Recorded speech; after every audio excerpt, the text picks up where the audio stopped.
Hey, Michelle. Okay, Michelle, here is Good my morning. question for you. Here's my question. Hypothetical. You just started a 1 year engagement. Today's day one. Tell people what a fractional CMO is and what a fractional CMO would do in the first 90 days. Oh, and let people know who you are. Um, sure, let's start with that. Yeah.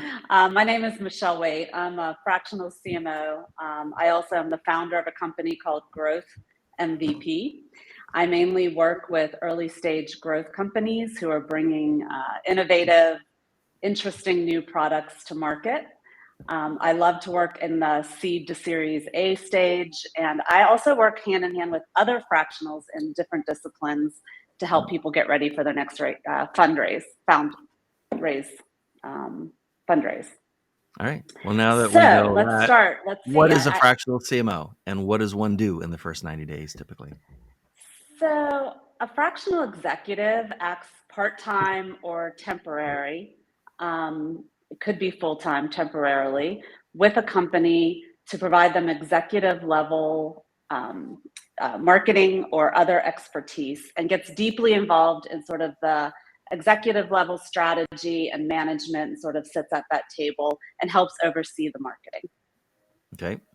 I Well, think the first 90 days are probably some of the most important. yes. And for me personally, when I first engage with a client, I work on from a category design perspective. So it's really important for me to understand what their product is, what problem they're solving, how their business model is structured, and really dive into understanding the business and what they're trying to accomplish and how they're doing it different.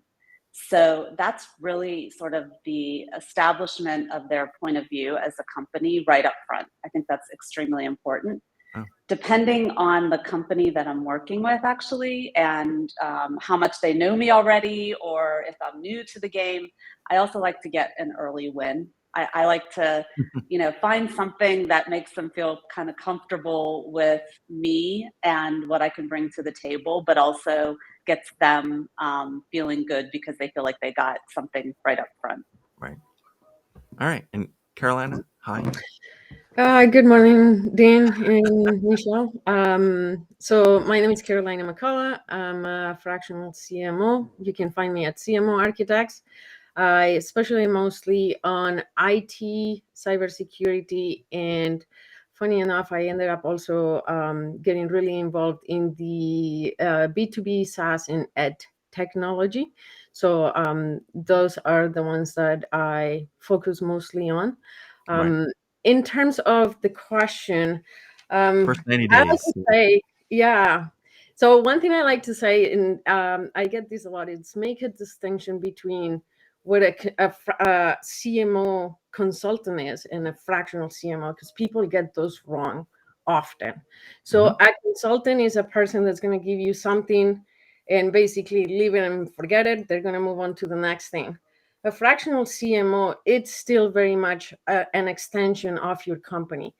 It's just the contracting is different, right? So you're still part of the company. You're just not a full-time employee. You're just coming in, and it depends on the situation, but you're coming in to either fix something, help them get something going, but you're still very much, an extension of the company, not an not an outsourced person. So I think that's super important for people to understand, because it's such a misconception. And in terms of what I do in the first 90 days, I like to break it into like a six steps process, right? You want to come in, you want to be able to um, understand their business, communicate with their business, review their current marketing efforts if they're doing something. Then you want to move on to step two, where you're going to take them and start developing that strategy, meeting with the stakeholders, getting customer insights, doing all that strategic planning. That usually takes place in that first month. And then you move on to, trying to find and align if they have teams, right? Where is the team at? What is the team doing? what have they done, what has worked, what hasn't, kind of really get into all the ins and outs of the company, understand everything that has been going on, whether they have a marketing team or not. It's super important to know where they are in their journey, and then you start putting together the actionable plans, right? And starting to look at what you're going to measure, how you're going to measure, and then of course you start acting as what you are, which is the leadership of that marketing team. Well, okay, let's switch away then, Carolina, from the CMO's perspective, and let's switch over. Let's say I'm the client's CEO. All right, I'm your client's CEO. Okay.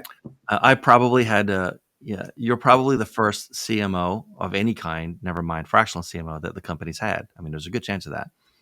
And I had to go get approval for budget, right, to Right. bring in a fractional CMO. How am I going to get maximum value? I want to squeeze every last penny of value. It was a pain in the butt to get approval for this spend anyway. I want to get the maximum value from my 1 year with that fractional CMO. Right? How do I do that? Yeah, so I mean, I actually agree One on way this that I do it, for instance. with Michelle. Try and find right away quick wins, things Yeah. that are going to right away give you a good return on your investment, especially your marketing investment. What that looks like is different for every company, right? But in one way or the other, you're trying to find, like I said, part of that initial process is like looking at what has worked, right? And if you have something that has already worked, or they then go and do more of it to get that client quick results, so that they can see that their investment is actually working, right?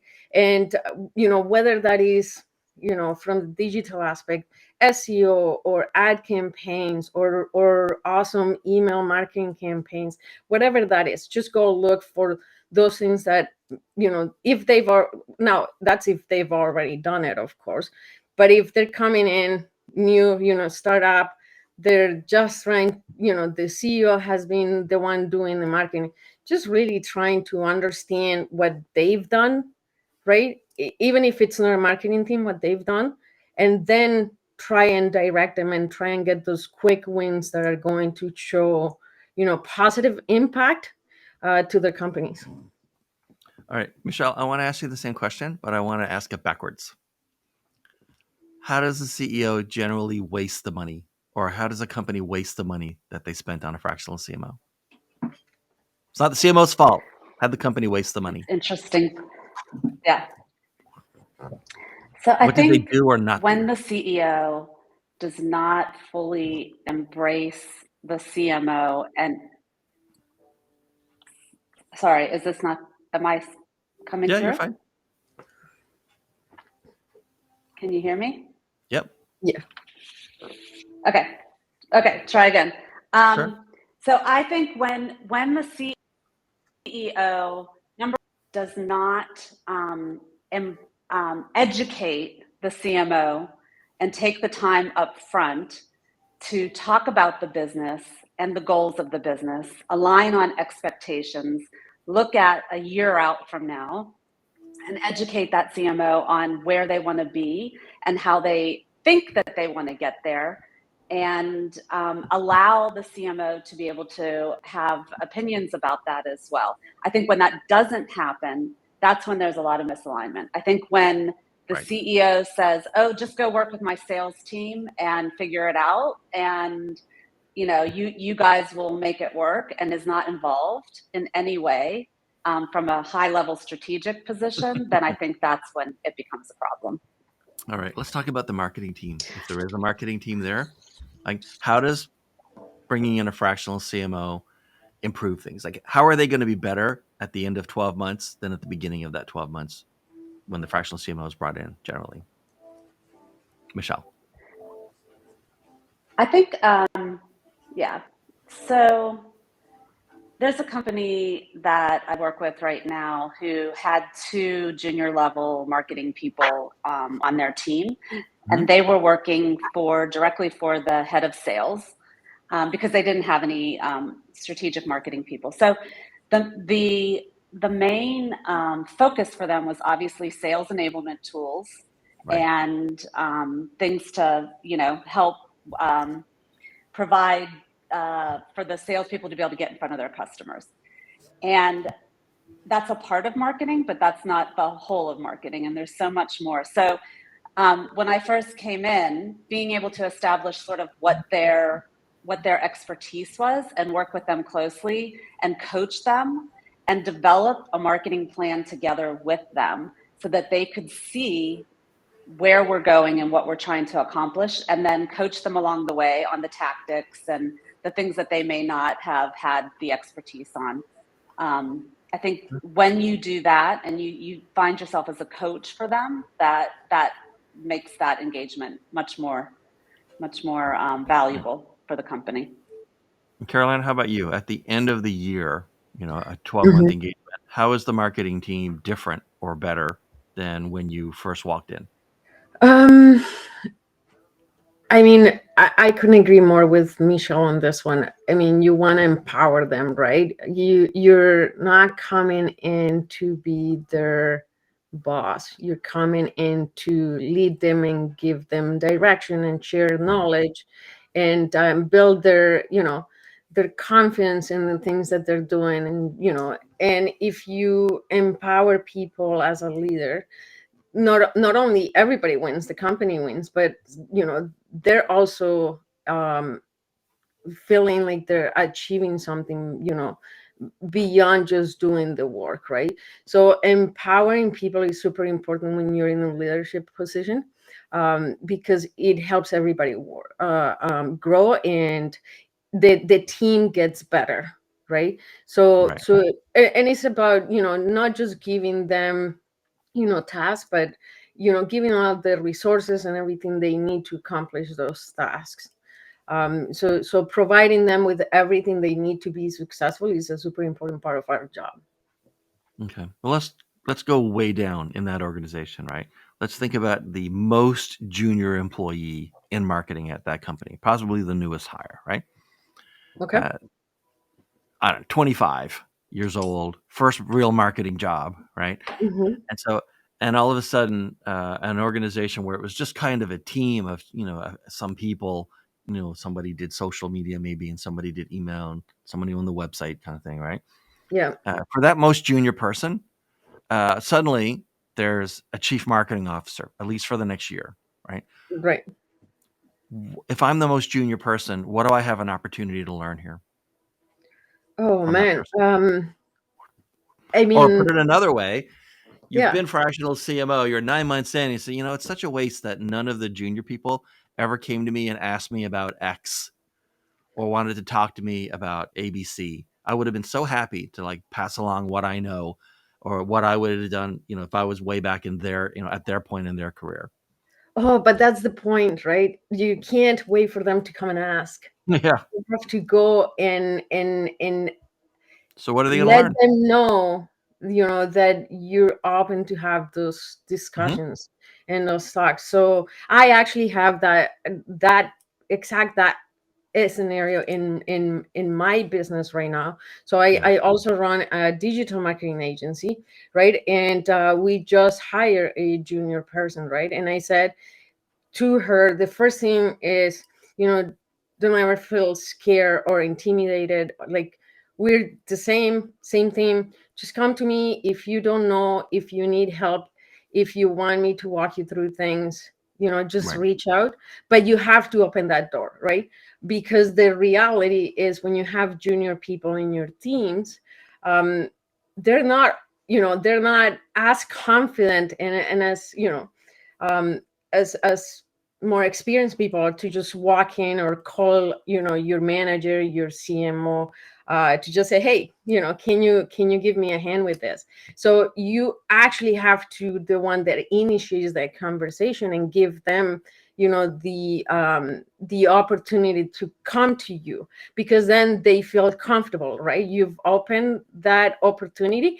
And then what's happened in my case is, now we sit regularly to work together and work through their roadblocks and the things that they're trying to learn. And then that not only works because they're growing in their personal journey, but it helps me because now I know where they are, and I can empower them and give them the things they need to keep on growing and remove all of those barriers. Yeah. Michelle, how about you? What would you want the most junior person to ask you? Or what would you tell Michelle at the beginning of her career? If you could go back and talk to yourself, like, what should you be focusing on? What should you try to get out of this 1-year exposure to a CMO? So I think the number one thing that I coach young professionals in marketing is that marketing is a business function, first Yeah. and foremost. It's not tactics. Tactics are important. You'll learn the tactics. You can go online and you can figure that all out. What you need to understand is that you are helping this company grow their revenues, which means you need to understand the business and what the business is trying to accomplish. And that's the number one thing. If you always keep that in mind, the tactics should all flow from that. So that is probably the number one thing that I help or hope that to pass along to the junior employees.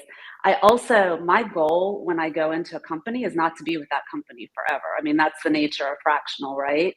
So I want to leave that company in a better place than when I came in, so that they have the right people in the right places in their marketing department. And if that means bringing other people in as well, or internally coaching the junior employees to be able to get to that spot at some point. All right. Michelle, I have a question now as we sort of actually, you talked about cycling out at the end of a year, but let's imagine that it's 11 months in and the board and CEO are talking, and whether or not they want to renew a fractional CMO is on the agenda. What has happened so that the board and the CEO are like, yeah, we absolutely want to renew for another year? Absolutely. What did that CMO get right so they're going to get renewed? I would say the bottom line is help them with their growth over that period of time. So, and they see the direct relationship because that CMO has been sitting side by side with their other executives. They work well with the other executive. It's not a competition. And in fact, with the fractional setup, it's almost a little bit easier because it's not like you're fighting for some sort of executive seat that the other person is fighting for at the same time. So I think if they see the results, obviously, I mean, if they see the results, that's the thing. In the startup world, which is the one that I work in the most, if I help them get to a point of being able to raise the next round of funding and be in a better position because of it, through the category design work that I've done, or through bringing in a fractional CFO who has helped, position them on CFO, fractional CFO, help them on the financial side so that they are well set up to raise money on their terms, or they have the VCs coming after them. That would be something that I think the board would be very interested in. Okay. Carolina, I have a different question for you, but Michelle, if you want to chime in afterwards, by all means. So, Carolina, I'm not trying to be mean here, okay? But there are easier ways to make a living than being a fractional CMO. Agree. Agree. It is at times, no matter who you are and how great your clients are, it is from time to time an extraordinarily frustrating job. Yes. Why do this job? Why do this job? Okay. Why? So my why is because I love it. And I love what marketing can do to companies, right? So Yeah. I love doing the work and putting the strategies in helping those companies move forward. Uh, but if we do our job well, um, those companies should be in a much better place, no matter how frustrating at times it is. Um, they should be in a better place once we start implementing our strategies and our plans, and they should be able to see progress, right? And so I do it because honestly I love it. I love, especially the digital part of it. I love the digital marketing aspect of being a CMO. So I just, you have to love it. It's the only way you're going to keep Yeah. going through the hard times. I'm writing a book called What Your CMO is Trying to Do. And there's like Mhm. a tiny section in there where it talks about how basically the statement is everyone in sales is an optimist and everyone in marketing is also an optimist, because if they weren't, the job would kill them. 100%. Yeah, couldn't agree Right? more. You You cannot be got a to. pessimist and work in marketing. Like, it will No, kill you. Right? it definitely would, and you have to work through those hard times, Yeah. and there are many. Yeah. It is challenging, and it sometimes makes you want to scream, but then you're like, ah, but that, I think that's part of the of the job that also makes it fun, right? Like, it's not a Yeah. boring thing. You're not going to do the same thing every day. It's like every day you get up to a new challenge, A and new reason not to be only you're frustrated. Yeah, I challenging get it. people, not only you're challenging your people, but the people is challenging, they're Yeah. challenging you, and they're making you also, like, whether it's your team or the CEOs or the founders, they're challenging you, and then you have to challenge people, and so it just becomes like this kind of fun game. He's Yeah. making me grow and I'm making them grow, and that's how we move forward. So yeah, bottom line is you got to love it, otherwise you're just gonna be crushed. Yeah. Michelle, how about you? Why do this? I am not a Um, fractional CMO, yeah, and obviously. I love Right? Carolina fra- how Carolina framed it, which was what is my why?